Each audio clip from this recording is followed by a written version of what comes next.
मुझे इस बात की खुशी है कि हाफ सेंचुरी में अगले 40 साल तक की ऑडियंस हमारे पास। मैं कहता हूँ मनोरंजन एक विज्ञान है, मैं उसका विद्यार्थी हूँ। जो ऑडियंस अभी 10 साल की है वो भी मुझे छोटा पंडित के रूप में जानती है। डराने के लिए पहले डरना आना चाहिए। अच्छा। और हंसाने से पहले तो अच्छा रोना आना चाहिए। हमें ये नहीं मालूम था कि 10-12 दिन बाद ये ब्रह्मलीन हो जाएंगे।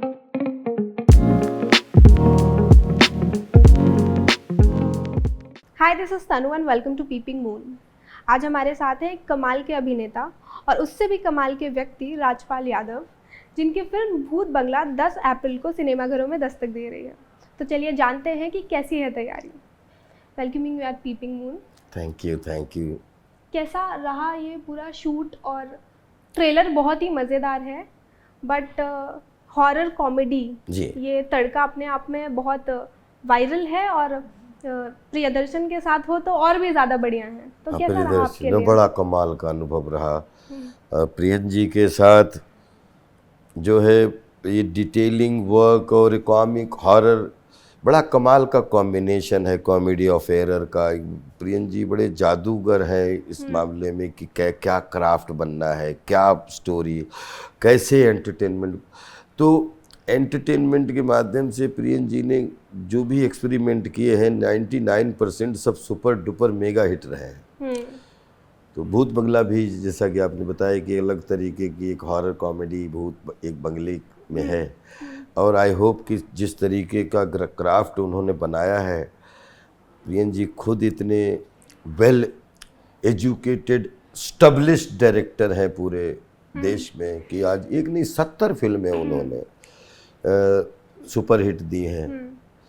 तो हम लोग उनकी फिल्मों के पार्ट हो जाते हैं तो बड़ा अच्छा लगता है कि फिल्म लोगों को एंटरटेनमेंट कर रही है, और एंटरटेनर के रूप में मुझे भी आशीर्वाद मिल जाता है। बड़ा अच्छा लगता है। और फ्रॉम द फर्स्ट डे से प्रियन जी की शूटिंग में ईच एंड एवरी एक्टर इतना ज़्यादा एक्साइटमेंट में आता है क्योंकि बड़ा जागरूक रहता है, क्योंकि वो इतने अच्छे इंसान हैं, इतनी ऊर्जा है कि जो क्राफ्ट बनाते हैं। तो लीडिंग एंटरटेनर और सपोर्टिव एंटरटेनर, बैकग्राउंड जो भी है यूनिट, फोरग्राउंड यूनिट, सब में कमाल की ऊर्जा, थकान नहीं होती, मज़ा आता है। और इतने सालों में आपका उनके साथ जो बॉन्डिंग है, या यूँ कहें कि ये पूरी कास्ट ही, इतनी पुरानी कास्ट इतने साल से साथ में काम कर रही है, तो क्या बदलाव आया इतने सालों में? बदलाव नहीं, सिनेमा अपने आप में एक इनोवेटिव क्राफ्ट है जो एवरीडे इन्वेंशन करने का, आविष्कार करने का वो है। आप रोज़ खोज करिए। सिनेमा बहुत बड़ा एक ज़िंदगी बहुत कम है क्रिएटिव चीज़ों को समझने के लिए, जिसमें 3 डायमेंशनल ज़िंदगी है। एंजॉय करते हैं एवरी मोमेंट का। सिनेमा खुद अपने आप में खुद को थ्रिल देने वाला जो है मीडियम है। इतने सालों बाद भी आप ये कह रहे हैं कि सिनेमा थ्रिल देने वाला है। कुछ बदलाव नहीं आया आपके जीवन में? बदलाव बहुत आया, बदलाव बहुत लगातार। चिट्ठी पत्री से पढ़ते थे तो चिट्ठी पत्री लिखते थे, चिट्ठी पत्री आती थी, फिर थोड़ा सा और बड़े हुए तो पेजर आ गया, फिर थोड़ा और तो मोबाइल आ गया, फिर इंटरनेट आ गया, फिर ये तो इंटरनेट के आने के बाद से तो आप इंटरनेट के आने के बाद में दुनिया बहुत सरल हो गई। मशीन इंटरनेट ने बहुत कुछ सरल कर दिया। इंटरनेट ने आते ही इंसाइक्लोपीडिया हर मोबाइल में मिलवा दी। लेकिन उससे पहले जो लोगों की फिजिकल मेहनत थी, क्रिएटिव लोगों की, वो फिजिकल मेहनत भी देखने का सौभाग्य मिला, और जो अब मेंटल मेहनत है वो भी देखने का सौभाग्य मिल रहा है।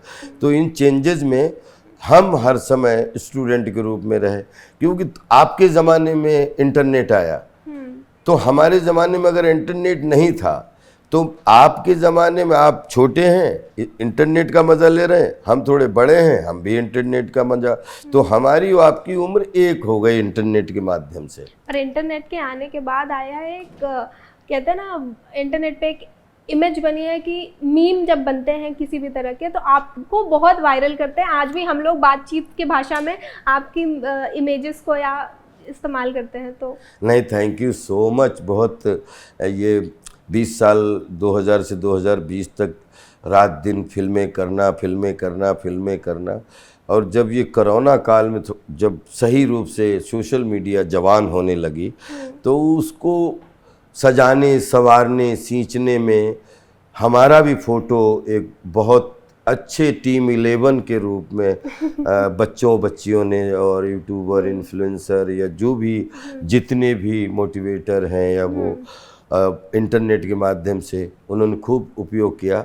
और इंटरनेट की वजह से जो ऑडियंस अभी 10 साल की है वो भी मुझे छोटा पंडित के रूप में जानती है हाँ।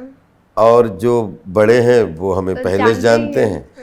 तो इस इंटरनेट ने मेरी ज़िंदगी में मेरी फैंस की, मेरी उम्र, एक्टर की उम्र तो फैंस की वजह से बढ़ती है। तो मुझे इस बात की खुशी है कि हाफ सेंचुरी में अगले 40 साल तक की ऑडियंस हमारे पास है प्यार देने वाले। तो ये अंदर अंदर खुशी मिलती है और धन्यवाद देता हूँ ऑडियंस का कि बस आप ही हो सब कुछ। क्योंकि ये हॉरर कॉमेडी है तो मैं आपसे पूछना चाहूँगी कि डराना ज़्यादा मुश्किल है या हंसाना? बहुत।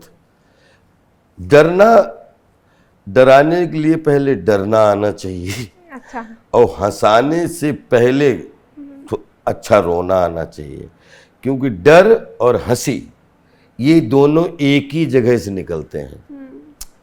रोना पता लगता है आपके मुंह से, हंसना पता लगता है मुंह से, आंखों के एक्सप्रेशन से पता लगता है कि आप हंस रहे हो कि या रो रहे हो।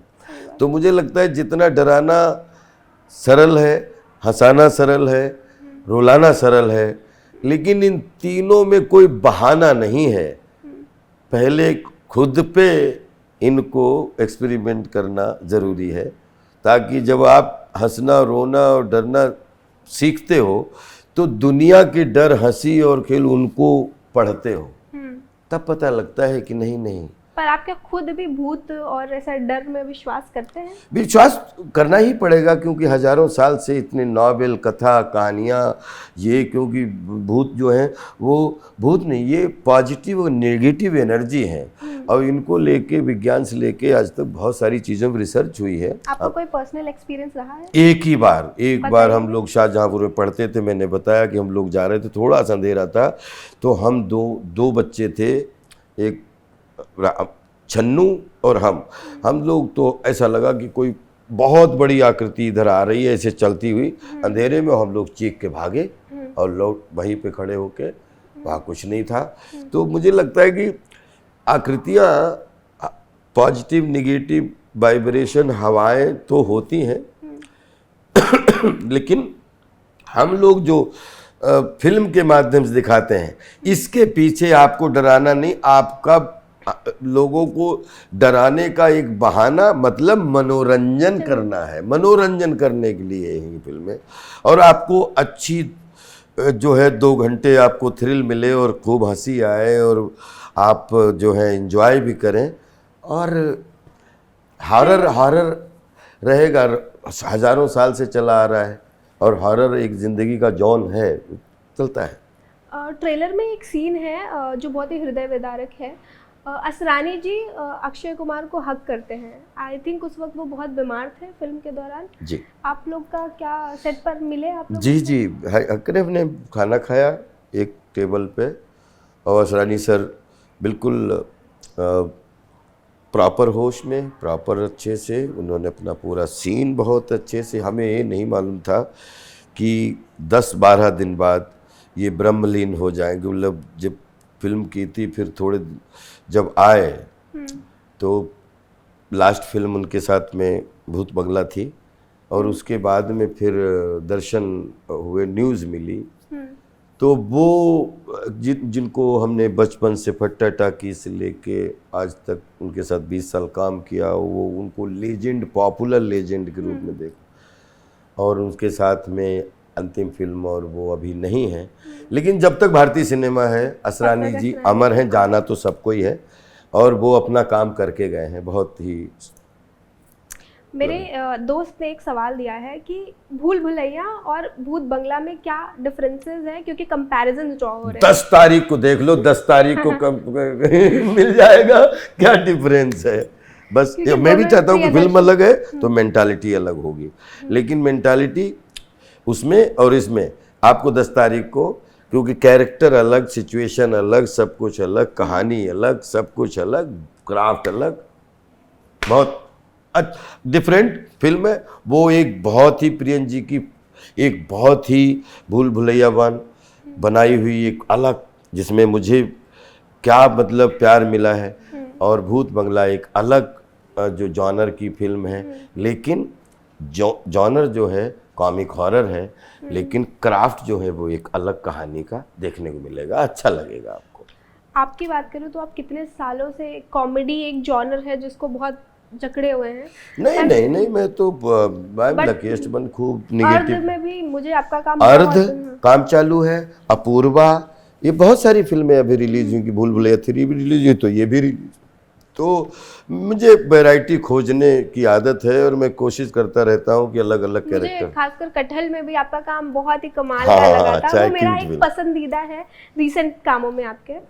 पर आपने एक समय में कहा था कि आपको ऐसे जो कॉमेडियन का टैग है वो नहीं पसंद है। आप नहीं, मैं कहता हूँ मनोरंजन एक विज्ञान है, मैं उसका विद्यार्थी हूँ। मुझे ना कॉमेडियन पता है ना ट्रेजिडियन पता है, मुझे कुछ नहीं। We are all entertainer. मैं एंटरटेनमेंट का विद्यार्थी हूँ और एंटरटेनमेंट अपने आप में एक साइंस है, मैं उसका फॉलोअर।